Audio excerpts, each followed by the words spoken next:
Γεια σας και πάλι. Αποφάσισα να κάνω περιγραφή σε αυτό το συγκεκριμένο βίντεο, μιας και εδώ είμαστε στο δρόμο για μια πόλη στη Μαλαισία που λέγεται Malacca City. Έχει λοιπόν εξαιτίας του ονόματος πολύ ειδικό βάρος για εμάς τους Έλληνες και θέλω να δω έτσι λιγάκι έτσι πώς τα πάμε και τα ειδικά τα παιδιά. Εδώ είναι η πρώτη στάση που κάνει μέσα στη μέση του πουθενά, rainforest του δάσος. Είμαστε Νοέμβρη του 23, καιρός στη Μαλαισία είναι περίοδος μουσώνων, δηλαδή ξαφνικά έτσι κάθε μεσημέρι έχουμε ένα ρωτικάκι μιας ώρας. Έχουμε φτάσει τη Malacca City και κοιτάζουμε έτσι κάτι ναούς, κάτι καθεδρικούς ναούς κτλ. Να συνεχίσω λίγο αυτό που έλεγα, ότι είναι περίοδος μουσώνων και τραβάει έτσι μια πολύ απότομη βροχή γύρω στο μεσημεράκι μιας ώρας που άμα σε πιάσει την έκατσες. Εδώ είμαστε στο κέντρο, αυτός είναι ο Τζόνσον, τον βρήκα μέσα από ένα γραφείο ταξιδιωτικό που συνεργάζεται με το Viator. Είναι μια πάρα πολύ καλή εφαρμογή του Viator, μία από τις πολλές εφαρμογές που μπορεί να χρησιμοποιήσει κάποιος για να ταξιδέψει. Όπως βλέπουμε εδώ λέει, μας καλωσορίζουν στην πόλη του Malacca. Εδώ το λέει Melaka, αλλά γράφεται και Malacca. Το κινητό μου το βγάζει Malacca με A-L-A-C-C-A, Malacca. Λοιπόν, εδώ είμαστε στην κήτη ενός ποταμού. Υπάρχει ένας ποταμός που διασχίζει το κέντρο αυτής της πόλης. Ο ποταμός είναι ομώνυμος, λέγεται Malacca River και εκβάλλει στη θάλασσα. Είναι παραθαλάσσια πόλη. Και αυτή στην περίοδο της αποικιοκρατίας το 17ο αιώνα αυτή η πόλη κατοικούταν, την είχαν πρωτοπάρει γενικά η Μαλαισία, είχε διάφορους, κυρίως Πορτογάλους και σε κάποια μέρη είχαν πάει και Ολλανδοί που κάναν ανταλλαγές, δηλαδή ανταλλάσσανε μέρη και περιοχές. Λοιπόν, εδώ είναι ο μόνιμος ποταμός που λέγεται φυσικά Malacca River. Λοιπόν, πεντακάθαρη πόλη. Το κλίμα εκείνη τη στιγμή ήταν πάρα πολύ ζέστη, φοβερή ζέστη. Τροπική ζέστη είναι σαν να σε βράζουν λιγάκι. Η εκδρομή λοιπόν έλεγα, το βρήκα μέσω του Viator, είχε 42 ευρώ ημερήσια. Με πήραν από, όχι ήταν ραντεβού στο Times Square, έτσι λέγεται η πλατεία και ένα mall που έχει, που είναι κεντρικό, εύκολα προσβάσιμο και με μετρό και με το πόδι. Λοιπόν, αρκεί να αντέχεις τη ζέστη. Λοιπόν, με δώσανε ραντεβού εκεί. Πάντα σου στέλνουν από βραδείς είτε ταξιτζή κλήσεις ή τέτοιο. Αυτό είναι το plate μου, αυτό είναι η πινακίδα μου, δηλαδή αυτό είμαι εγώ. Σου στέλνουν, πρέπει να έχεις πάντα μαζί σου WhatsApp, όχι αυτό της Κοσμοτέ, WhatsApp με application, όχι APP, για να μπορέσεις να επικοινωνείς. Εκεί πρώτη φορά δοκίμασα να πάρω και μία eSIM κάρτα. Η SIM κάρτα είναι ηλεκτρονική, virtual κάρτα, δεν χρειάζεται κανονική κάρτα. Πολλοί κόσμος σταματάει στα αεροδρόμια και βάζει κανονικές SIM κάρτες. Αρκεί να τσεκάρεις αν το κινητό σου σηκώνει η SIM κάρτα, έτσι, είναι εύκολο να το βάλεις. Και κάθε χώρα που πήγαινα απλά άλλαζα τον προορισμό και έβαζα την καινούργια χώρα και είχα 10 GB που 15 μέρες με έφτασε σε 5 χώρες. Εντάξει. Λοιπόν, κοστίχησε γύρω στα $15. Συγκεκριμένη λέγεται Μάγιο η εταιρεία. Λοιπόν, δεν κάνω διαφήμιση, δεν σπονσοράρομαι, απλά να λέμε τα καλά και πώς ταξιδεύουμε. Οπότε τι είχα διασφαλίσει, εδώ βλέπουμε street art, αυτός ήταν ένας ηγέτης της περίοδου και της περιοχής. Τώρα μένα μου φαίνεται για λευκός, δεν ξέρω τι ο ηγέτης ήταν, πάντως τον κάνα πάρα πολύ όμορφο, τον ζωγραφίσανε. Λοιπόν, με βοήθησαν, αυτά ήταν γύρω στα $15-20 την πήρα, 10 GB, την έβγαλα όλο το ταξίδι με live streaming και τα λοιπά, έδειχνα στους δικούς μου. Εδώ είναι street food, σπεσιαλιτέ είναι αυτά τα ωραία περίεργα μικρά καρπουζάκια που τα τρυπάνε. Το συνεχίζουμε πάλι, μας λέει πως θα συνεχίσουμε.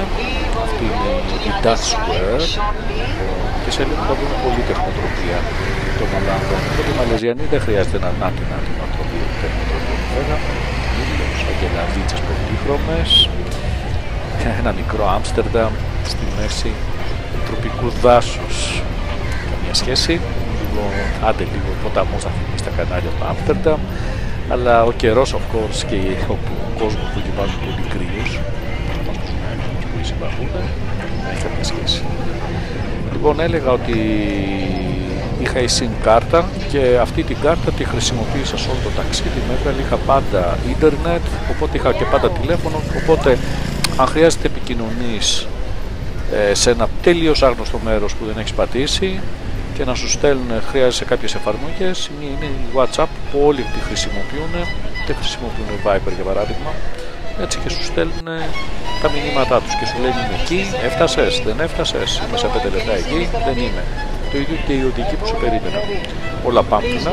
Η γραμμή στήχησε ημερήσια 42 περίπου, 41 κάτι. Λοιπόν, και είχε και ένα γεύμα σε ένα περίεργο κινέζικο, τα δοκιμάσαμε. Το πιο περίεργο ήταν το γλυκό. Δεν έχω κάποια φωτογραφία του γλυκού, αλλά ήταν μόνο γλυκό, δεν ήταν, τέλος πάντων.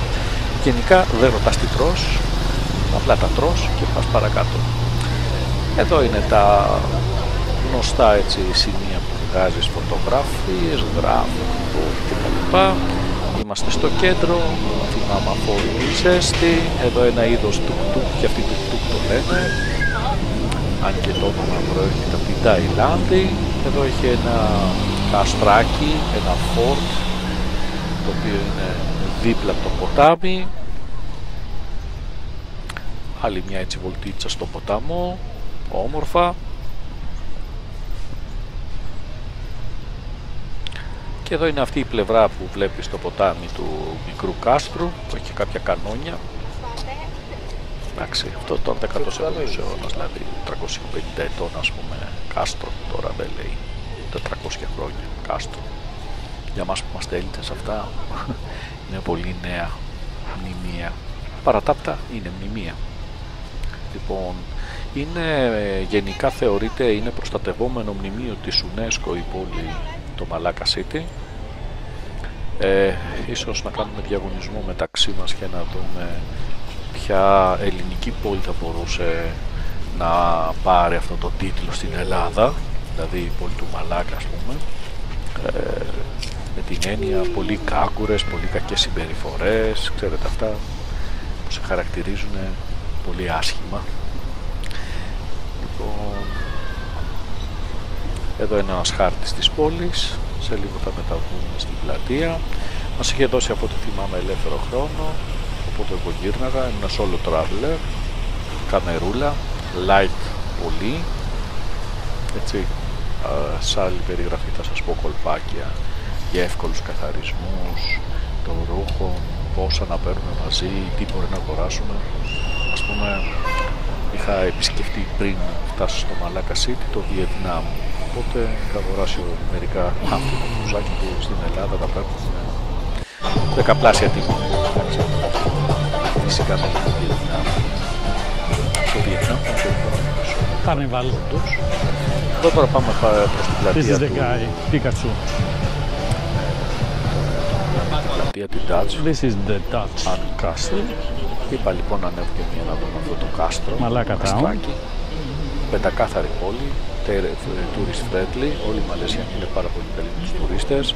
Μιλάνε αγγλικά, πάρα πολύ φθηνό το κόστος ζωής για μας που χρησιμοποιούν το ευρώ. Fully recommended. Ίσως και να το σκεφτούμε όταν γεράσουμε αρκετά και να προσέχουμε εκεί. Ίσως και να τα προλάβουμε αυτά, να γίνουν και αυτές ακριβές όπως έτσι να γίνεται ακριβώς. This is the river, Malacca River. Με τα πετρέλαια, τις λίγες επιχειρήσεις που τους πληρώνουν τα σπασμένα τους, το COVID, ξανά οι γνωστές αγγελαδίτσες.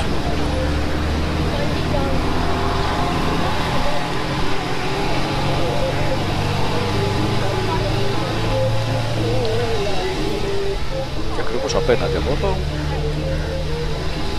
είναι η πλατεία Τάμπλα. Πλατεία Τάτς. Ένα ρολογάκι, κλασικά έτσι, ευρωπαϊκά μηνιάκια.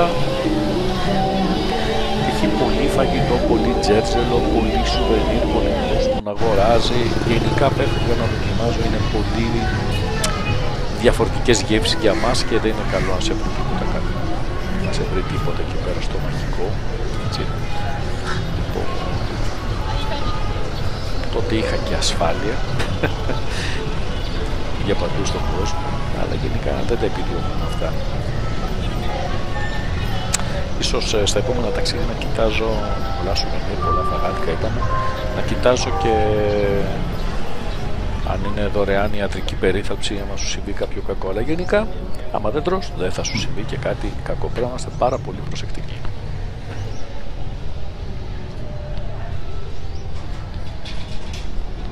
Άλλη μια οπτική του ποταμού, από την πλευρά που ήδη έχουμε περάσει. Το ποτάμι πράσινο, καθαρό το νερό. Και πάμε ξανά για την πλατεία του Λαγκού.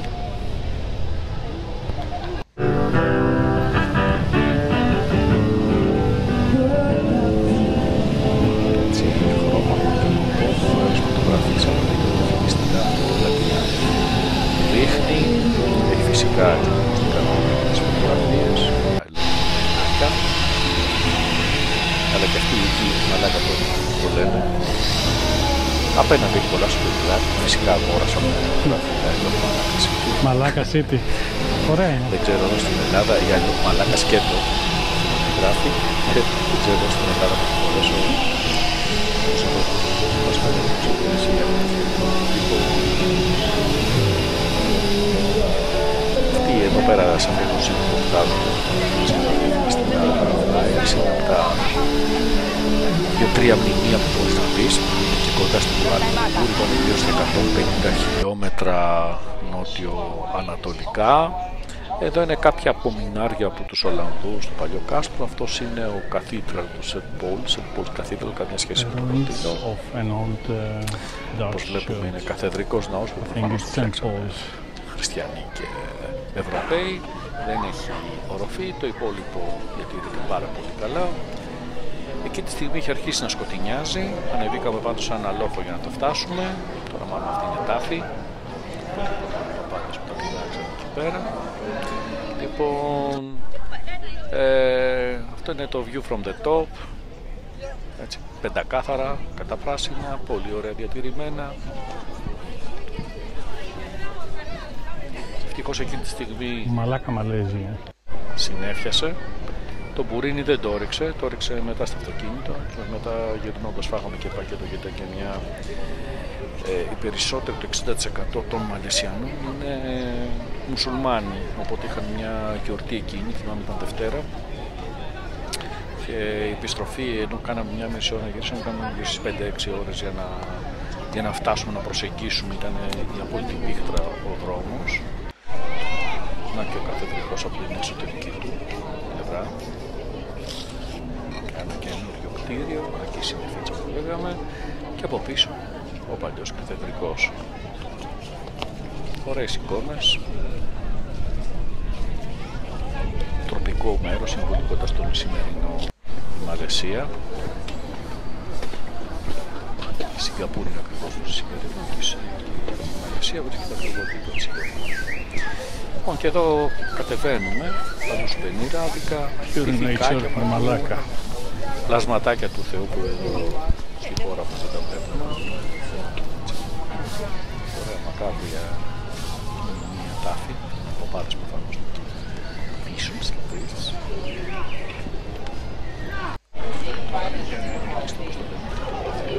Εδώ είμαστε σε ένα άλλο απομεινάρι του κάστρου. Τώρα εδώ πέρα αποτελούσε μια είσοδο πολύ καταληφωμένη. Ήταν μάλλον η κύρια πύλη για να μπαίνεις στο κάστρο. Γενικά το Φωμός Φόρτ, το Φωμός που είναι όνομα, δεν ξέρω, δεν το ψάξα να δω κάποια συγκεκριμένη. Remaining on the ancient corpus for this stone. This is called laterite stone. Laterite is an iron stone. You're harvesting from the beach.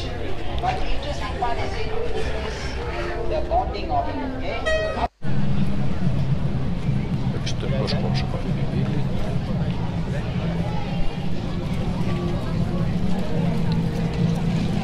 Φυσικά πολύ ζέστη, ευτυχώς έχει σε αυτό το περίπατο συννεφιά, οπότε δεν την νιώσαμε τόσο πολύ. Αν και το χειρότερο είναι η υγρασία και το freeze-dye, δηλαδή όσο το έφυγε. Okay guys, over here, I mentioned to you about this door. Okay? This is my candy, yeah? This is going to make the house amazing. This is full of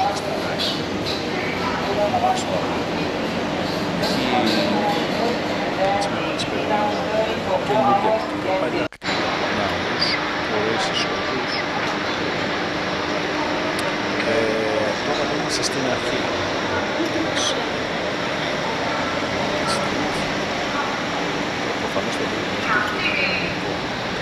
house compared to other places, they will have this concrete or brick made staircase. Other wooden ξανά καινούργιες νοοτροπίες, πάλι πίσω. Άλλο σπίτι πιο παραδοσιακού τύπου, ναοί μπόλικοι,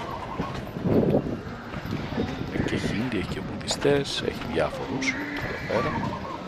Γενικά πολύ κόσμο, για Πακιστάν, πολλά τζαμιά, αλλά δεν είναι τόσο φανατική. Να και ένας ναός που λέγαμε, αυτός είναι ένας κινέζικος ναός, λέγεται Τσενχούν Τέγκ Τέμπλ.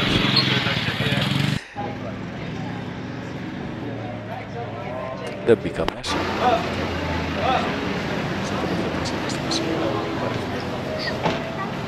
Εδώ όπως βλέπουμε είναι πολύ βουή, πολύς ο κόσμος. Τώρα ξανά και γύρισε στη βουλή. Έχει πάρα πολλά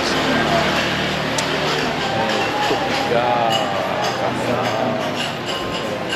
φαντά, φυσικά τρόφιμα,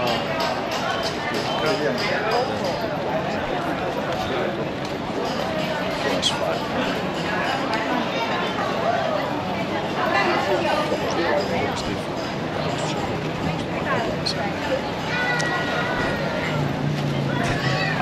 Παρθέτα, δεν κατέχαμε αυτά τα φαγητά.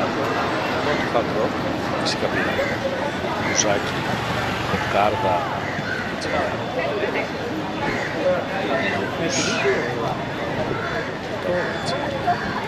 άρα δεν είναι υπεραξία αυτό που κάνουμε έτσι, κοκάρδα, κασίτα.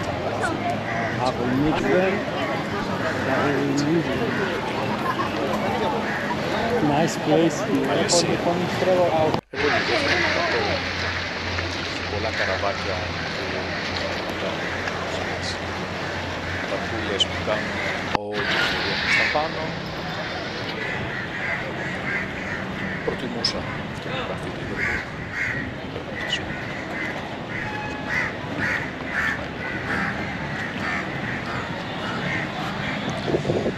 Γενικά μου άρεσε πάρα πολύ η Μαλαισία. Θα ξαναπήγαινα, το έχω σκοπό. Καλό travel.